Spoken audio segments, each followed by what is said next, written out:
Hello guys, time to show you my RC.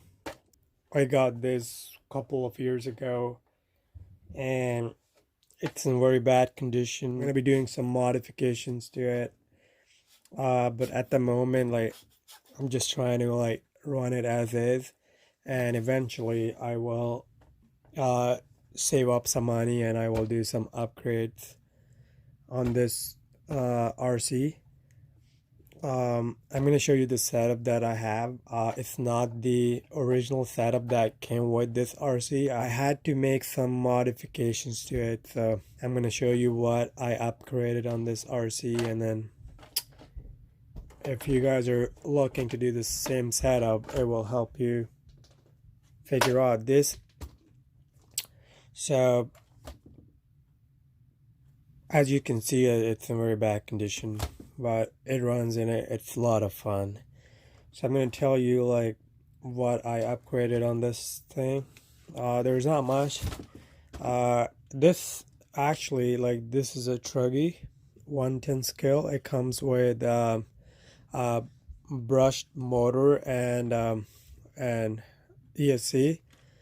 I actually decided to run it on 3S LiPo, and that ESC couldn't handle that power because it was too much for it, so it blew on me. So I had to upgrade it to brushless motor. So I got this Goul RC brushless motor, which is 3800 kV, and also it comes with the ESC. And also I have installed this thing right here. As you can see right here, this is actually a voltage meter. It actually tells you how many voltage you have in each cell, and when you get voltage to a certain point where when it will get to a certain point, it will start beeping, and it will tell you that it's time to stop your RC and then charge your battery, because you don't want to get your cells below certain level, because if you let it drain, it can ruin your battery, ruin your LiPo. So you don't want to do that. So you want to save your expensive LiPo. So it's a good investment that you can get. Right now I can show you the voltage are low on this battery, so it's gonna start beeping the moment I plug it in. As you can tell, see, it's beeping. It's telling me that the voltage are low and I should charge the battery. So I'm gonna disconnect that, and the LiPo battery that I'm using on this one is GenAce 5000 milliamp LiPo battery, and that has plenty of power. And on a single charge, it can run for good half an hour, or sometimes even more than that. It depends, if I'm just doing crazy spins, then battery drains out pretty quick, but still, I get good half an hour run out of single charge, so that is very impressive.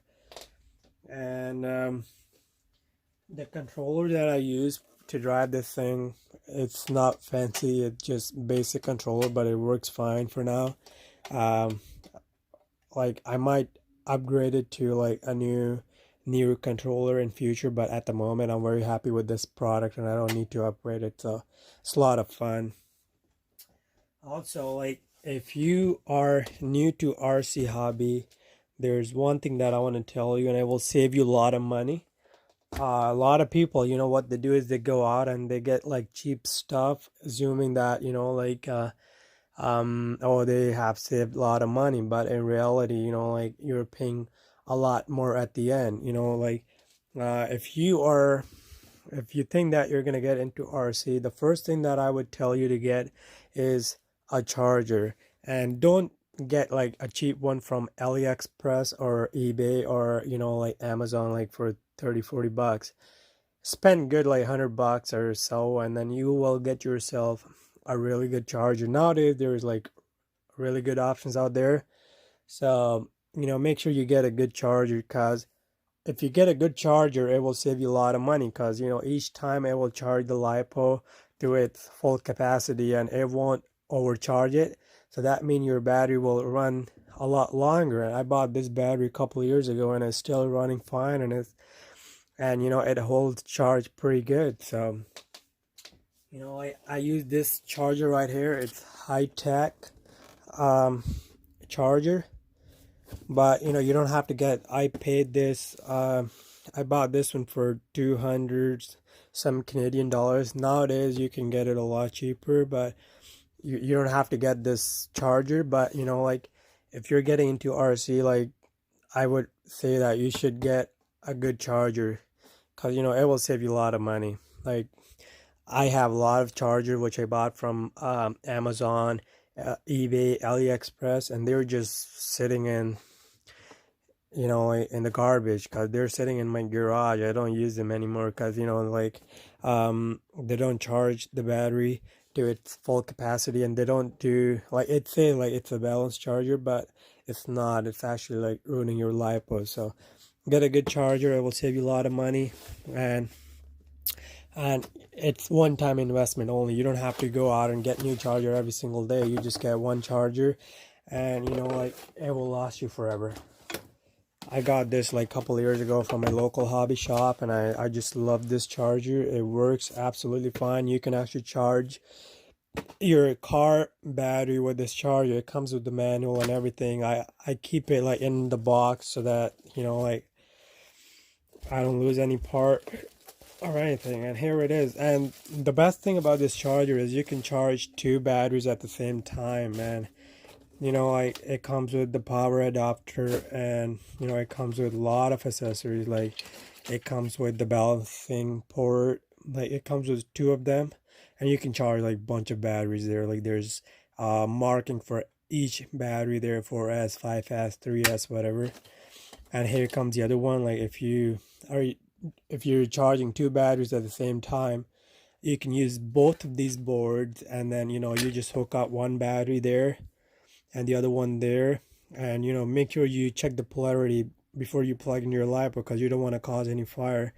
And it has a lot of other options. So like, this is one of the best charger out there if you're looking to spend some money on it. And the best thing about this is you can run off a 11 to 18 volt LiPo battery. You just plug it right in, and it will just charge your charger. And the other feature that I want to tell you, it comes with a USB port that you can plug in your USB if you want to. Beside that, there's actually a micro USB connector that you can connect to your computer and download the latest software and upgrade the firmware on this charger. And beside that, it also comes with two ports where you can hook up your temperature sensor and connect that to your LiPo. And if something, or while you're charging, you're not going to be sitting right next to the charger all the time. So what you can do is you can just set up the settings for that sensor, and you just you just connect that to your LiPo. And if something goes wrong, and if your LiPo starts to heat up, the sensor will detect that, and it will shut down the charger right away, and then it won't cause any problem or any fire. And I have that sensor right here. This is the sensor which I'm talking about. It's a very small sensor, and you just wrap around your LiPo, and then there's actually a Velcro strap that goes around your LiPo, and you just put it around your LiPo, and then you just plug this right into your charger, and it will just do its thing. And it's yeah. And there's only one thing that the downside of this charger is that it does not come with a lot of connectors, so you might have to make your own connectors. So that's what I did.